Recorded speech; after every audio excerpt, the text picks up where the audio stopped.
నమస్కారం. సుదినం శుభదం కార్యక్రమానికి స్వాగతం. శుభకరమైన శ్రావణ మాసంలోకి ప్రవేశించాం మనం. ఈరోజు శుక్ల తదియ, మొదటి శ్రావణ శుక్రవారం. శ్రవణస్య భావః శ్రావణం. శ్రవణానికి సంబంధించినదే శ్రావణం. తరతరాల మన హిందూ పరంపర శృతి పరంపర. శ్రవణమే మరో మాటలో చెప్పాలంటే శృతి. తల్లి గర్భంలో ఉన్న బిడ్డకు తన తల్లిని గురించి తెలియనట్లుగా విశ్వంలో ఈ అనంతమైనటువంటి లోకంలో ఒక అణుమాత్రుడుగా ఉన్నటువంటి పరిమితుడైన వ్యక్తికి ఈ విశ్వానికి సంబంధించిన సత్యాలు తెలియవు. ఉదాహరణకు ఇప్పుడు ఇదే సమయంలో మీరు నేను కూడా భూమి తన చుట్టూ తాను తిరుగుతుందన్న విషయం మనందరికీ తెలుసు. భూమి తన చుట్టూ తాను తిరిగే వేగం గంటకు 1700 కిలోమీటర్లు. అయినా మనము ఆ విషయాన్ని అనుభవించలేకపోతున్నాం. ఎందుకంటే మనం భూమిలో ఎంతకాలమైతే అంతర్భాగమై ఉంటామో మనం ఇంత వేగంగా తిరుగుతున్న విషయం మనకే అర్థం కాదు. అలాగే విశ్వంలో అంతర్భాగమై ఉన్నంత వరకు మనకు విశ్వ సత్యాలు కూడా అర్థం కావు. మరి ఈ విశ్వానికి సంబంధించిన సత్యాలు తెలియాలంటే ఏం కావాలి? వ్యక్తిలో ఉన్నటువంటి ఈ పరిమితమైన చైతన్యం విశ్వంలోని అనంత చైతన్యంతో విలీనమైనప్పుడు, దానితో సమస్థితిని పొందినప్పుడు తనలోనే ఈ వ్యక్తి ద్వారానే ఆ విశ్వ చైతన్యమే తనకు సంబంధించినటువంటి సత్యాల్ని వ్యక్తం చేస్తుంది. మన ఈ పరంపరలో ఎవరైతే, ఏ మహనీయులైతే తమలోని పరిమిత చైతన్యాన్ని ఈ పరిపూర్ణ అనంత విశ్వ చైతన్యంలో విలీనం చేసుకోగలిగారో వారినే మనం మహర్షులు అన్నాం. వారు వ్యక్తం చేసిన సత్యాలనే వేదము అన్నాం. ఇలా వారు విని వారి శిష్యులకు చెప్పడం ద్వారా, ఇలా వారు తిరిగి తమ శిష్యులకు చెప్పడం ద్వారా కర్ణ పరంపరగా రావడం వల్ల మన పరంపరను శృతి పరంపర అంటారు. ఈ శృతి అంటేనే శ్రావణం. సరే, మనకింతకీ ఈ విశ్వానికి సంబంధించిన సత్యాలు తెలుసుకోవలసిన అవసరం ఏముంది?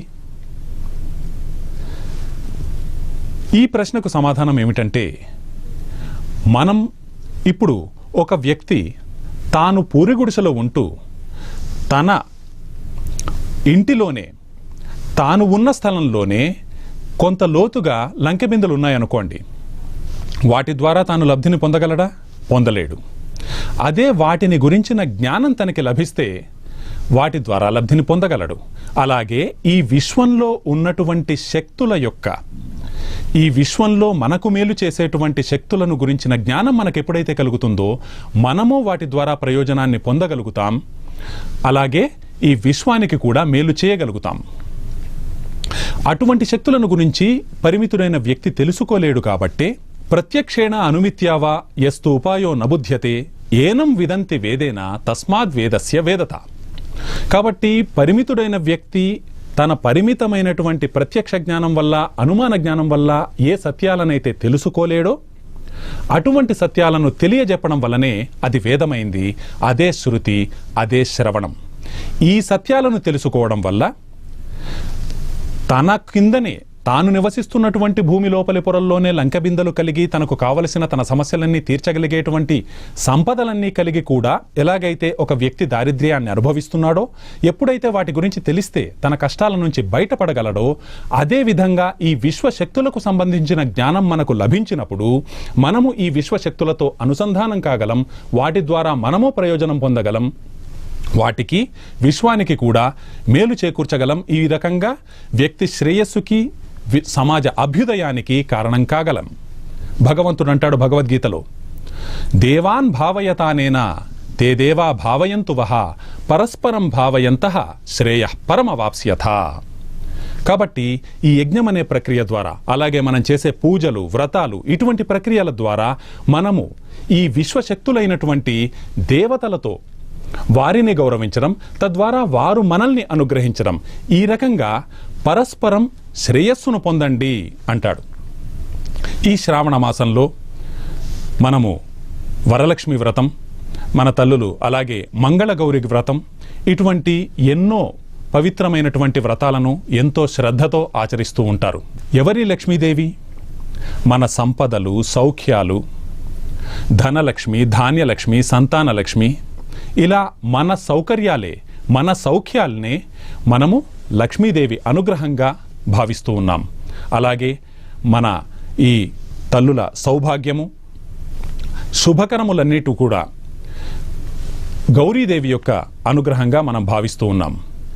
ఈ వ్రతాల ద్వారా మనము ఆయా దేవతలతో నేరుగా మనము వారి అనుగ్రహానికి పాత్రులమై ఒక మేధస్సు కలిగినటువంటి, బుద్ధి కలిగినటువంటి ఏకైక జీవిగా ఈ భూమిపై వేరువేరు చోట్ల పుట్టినటువంటి మనుషులందరూ కూడా ఇదే ఉద్దేశంతో ఈ జీవితానికి అర్థాన్ని వెతుకుతూ తమకు నిలకడగా ఉండే ఆనందాన్ని పొందాలని, దుఃఖాన్ని దూరం చేసే మార్గాలు తెలియాలని రకరకాలుగా అన్వేషించడం మొదలుపెట్టారు. ఈ అన్వేషణలు ముఖ్యంగా 2 మార్గాల్లో జరిగాయి. ఒకటి విషయపరమైనది, రెండవది విషయీపరమైనది. అంటే మొదటిది ఆబ్జెక్టివ్ అప్రోచ్ కాగా రెండవది సబ్జెక్టివ్ అప్రోచ్. ఈ రెండింటికి మౌలికమైన భేదం ఉంది. నాలో ఒక కోరిక ఉంది, ఆ కోరిక తీరడానికి పరిష్కారం ఖచ్చితంగా బాహ్యంలోనే ఉంది. కాబట్టి నాకంటే వేరైనా, నాకంటే బయట ఉన్న ఈ విశ్వాన్ని, ఇక్కడి పరిస్థితులను, ఇక్కడి విజ్ఞానాన్ని నేను ఒక జ్ఞాతగా, అంటే వాటికంటే భిన్నంగా వాటిని తెలుసుకునేవాడిగా నేను వాటిని గురించి పరిశీలించినప్పుడు వాటి గురించి ఏవైతే తెలుస్తాయో ఆ విధమైనటువంటి జ్ఞానంతో నేనిక్కడ ఈ ప్రపంచం నుంచి సుఖాన్ని పొందడానికి ప్రయత్నించడం అనేది ఒక పద్ధతి. ఇక రెండవ పద్ధతి, నేనుగా ఇప్పుడు ఏదైతే పిలువబడుతున్నానో ఇదంతా పూర్తిగా ఈ విశ్వం నుంచి వచ్చినదే.